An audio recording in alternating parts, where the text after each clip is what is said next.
Hello எல்லாருக்கும் வணக்கம். எப்படி இருக்கீங்கன்னு நினைக்கிறோம், நல்லா இருக்கீங்கன்னு நினைக்கிறோம்.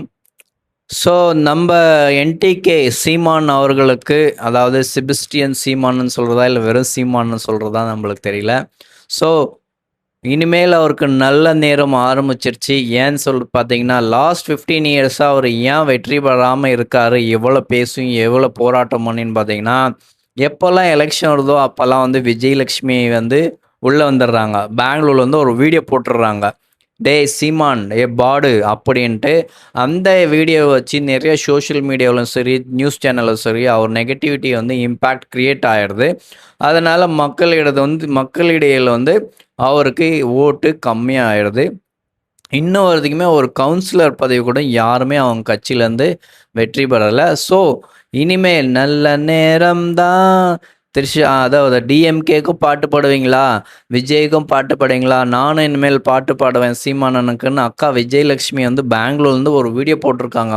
இனிமேல் நான் வந்து என்டிகே சீமான் அவருக்கு தான் சப்போர்ட் பண்ணுவோம். யாரோ எலெக்ஷனுக்கு வராங்க, இத்தனை நாளாக என்னையும் அவரை தானே அசிங்கமாக பேசி ஒவ்வொரு தடவும் அவரை ஜெயிக்கூடாமல் பண்ணீங்க, அது நான் தானே காரணம், அவர் வந்து திருந்திட்டாரு, மன்னிச்சிட்டேன்னு சொல்லிட்டாரு. ஸோ இனிமேல் வந்து பார்த்திங்கன்னா அவருக்கு நான் சப்போர்ட் பண்ணுவோம். இனிமேல் யாருமே வந்து சோஷியல் மீடியாவில் சரி, நியூஸ் சேனலும் சரி, என்னையும் அவரும் வந்து தப்பாக பேசக்கூடாது. இனிமேல் ஃபுல் ஆதரவு வந்து நான் சீமானுக்கு தான் பண்ணுவோம் அப்படின்னு அக்கா வந்து வீர வீர பெண்மணி அப்படி தான் சொல்லணும். ஏன்னா மிகப்பெரிய சாதனையெல்லாம் பண்ணியிருக்காங்க இல்லையா, அதனால் அவங்கள வீர பெண்மணி விஜயலட்சுமி அப்படி தான் சொல்லணும். ஏன்னா த்ரிஷாவை எப்படி நம்ம ஜோசப் விஜய் அவர்கள் வந்து ஒரு அங்கங்கே கூட்டிகிட்டு போய் நெகட்டிவ் இம்பேக்டை க்ரியேட் பண்ணி பப்ளிசிட்டி க்ரியேட் பண்ணுறாரோ, அதே மாதிரி நம்ம என்டிகே சீமான் அவர்கள் பார்த்திங்கன்னா இப்போ விஜயலட்சுமி ஆதரவு கிடைச்சிருச்சு. இனிமேல் எங்கே போனாலும் விஜயலட்சுமி அக்காவை கூட்டிகிட்டு போகிறாரா, இல்லை விஜயலட்சுமி அக்கா வந்து இனிமேல் பெங்களூர்லேருந்து வீடியோ போடுறாங்களா சீமானுக்கு ஆதரவான்னு தெரில. ஸோ இந்த மாதிரி தான் இப்போ வந்து சோஷியல் மீடியாவில் ஸ்ப்ரெட் ஆகிட்டுருக்கு. நானும் வீடியோ பார்த்தோம், இனிமேல் எப்பயுமே சீமான் அண்ணனுக்கு தான் அப்படின்னு சொல்லலை, சீமான் அவர்களுக்கு தான் வந்து நான் சப்போர்ட் பண்ணுவோம். என்னையும் அவரையும் வந்து இனிமேல் எதுவும் தப்பாக பேசாதீங்க, அவருக்கும் ஒரு வாய்ப்பு கொடுங்க. யாரோ அரசியலுக்கு வராங்க, உச்ச நீதிமன்றத்தில் கொடுத்த தீர்ப்பை வந்து அவர் மதித்து செயல்படுறாரு, இனிமேல் என் ஃபுல் சப்போர்ட் அவருக்கு தான் அப்படின்னு வீடியோ போட்டாங்க. ஸோ இனிமேல் என்ன பண்ணுறது, விஜய் த்ரிஷா வாசஸ் சீமான் விஜயலட்சுமி அப்படி தான் போட்டி இருக்குமா, இதெல்லாம் எங்கே போய் சொல்கிறதுனே தெரியல. சரி, ஏதோ இத்தனை நாளாக விஜயலட்சுமி அக்காவை வச்சு தான் நெகட்டிவ் இம்பேக்ட் இருந்துச்சு.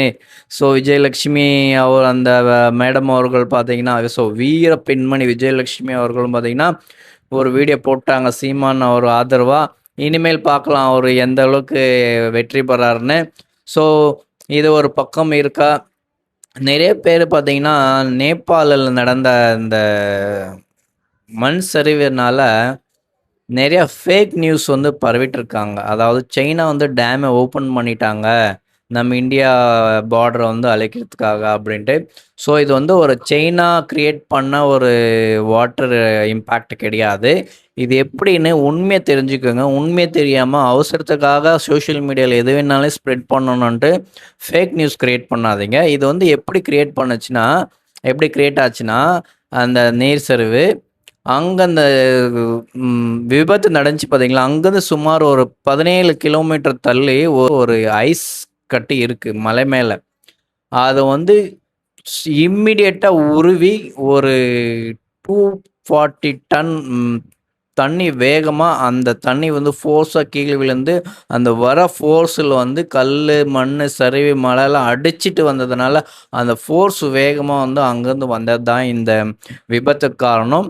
தயவு செஞ்சு இன்னும் இந்தியா, திபெத், நேபாள் இந்த 3மே வந்து பார்த்திங்கன்னா ஆராய்ச்சி பண்ணிகிட்ருக்காங்க எப்படின்னு.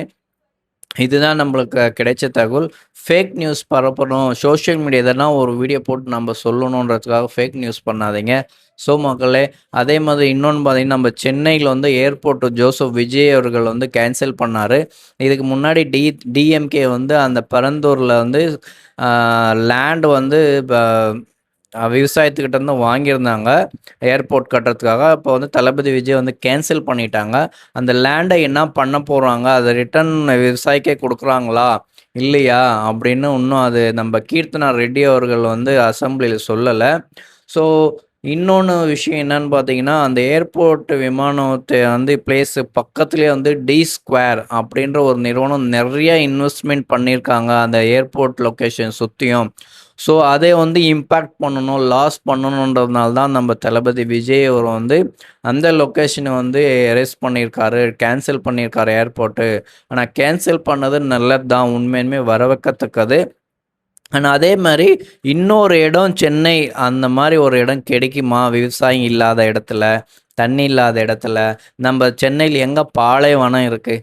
அவர் வந்து விவசாயத்தை அழிச்சிட்டு நம்ம ஏர்போர்ட் கட்டணுமா அப்படின்றாங்க கீர்த்தனா ரெட்டி அவர்கள். ஓகே, விவசாயத்தை அழிச்சிட்டு நீங்கள் ஏர்போர்ட் கட்டாதீங்க. சென்னை பக்கத்தில் எங்கே உங்களுக்கு வந்து காலி இடம், அதாவது நீங்கள் சொல்லணும்னா பாலைவனம் எங்கே இருக்குது ஏர்போர்ட் கட்டுற அளவுக்கு? 1200 acre. Bengaluru, Hyderabad 4000 acre build பண்ணுறாங்க ஏர்போர்ட். ஆனால் இவங்க பார்த்தீங்கன்னா ஒரு 1200 ஏக்கர் தான் அக்வயர் பண்ணாங்க. அதுவும் கேன்சல் பண்ணிட்டாங்க. மறுபடியும் இந்த ஆட்சி முடியறதுக்குள்ளே அவங்க இடம் தேடி தேடி தேடி ஆட்சி எலெக்ஷன் பக்கம் வரும்போது இடம் கண்டுபிடிச்சிட்டுன்னுவாங்க. ஸோ அடுத்த எலெக்ஷனில் ஆட்சி மாறுச்சோ மாறலையோ, மாறினா அவங்க மறுபடியும் கேன்சல் பண்ணுவாங்க. இதே தான் அரசியல் பண்ணுறது. அரசியல் நோக்கம் ஈகோ பிரச்சனால அங்கே வந்து நிறைய பாதிக்கப்பட்டிருக்கு. இண்டஸ்ட்ரியெல்லாம் நிறையா வந்து இங்கேருந்து வெளியே ஏற்றப்பட்டிருக்கு. 1,00,000 கோடி இன்வெஸ்ட்மெண்ட் கொண்டு வந்திருக்கோன்றாங்க. அந்த 1,00,000 கோடி எந்த கம்பெனிக்கு வந்து இன்வெஸ்ட் பண்ணியிருக்காங்க, எத்தனை கோடி இன்வெஸ்ட் பண்ணியிருக்காங்க, எத்தனை கம்பெனிஸ் எத்தனை கோடி இன்வெஸ்ட் பண்ணியிருக்காங்க, எப்போ வருவாங்க, எத்தனை எம்ப்ளாயீஸ்க்கு வேலை கிடைக்கும், எப்போ பில்ட் பண்ணுவாங்க அப்படின்ற விவரமாக இன்னும் எதுவுமே அறிவிக்கலை. ஸோ இதுக்கெல்லாம் வந்து நம்ம கேள்வி கேட்டிருக்கோம். இதுக்கெல்லாம் சீக்கிரமாக பதில் கிடைக்கும்னு நினைக்கிறோம். ஸோ மக்களை என் சேனலை வந்து சப்ஸ்கிரைப் பண்ணாமல் பார்க்குறீங்க நிறைய பேர், ஒரு சின்ன சப்ஸ்கிரைப் பண்ணுங்கள். இந்த வீடியோ பிடிச்ச நேரத்தில் ஒரு லைக்ஸ் பண்ணுங்கள், கமெண்ட் பண்ணுங்கள். இதேமாரி அப்டேட்டில் நெக்ஸ்ட் சந்திப்போம். நன்றி, வணக்கம்.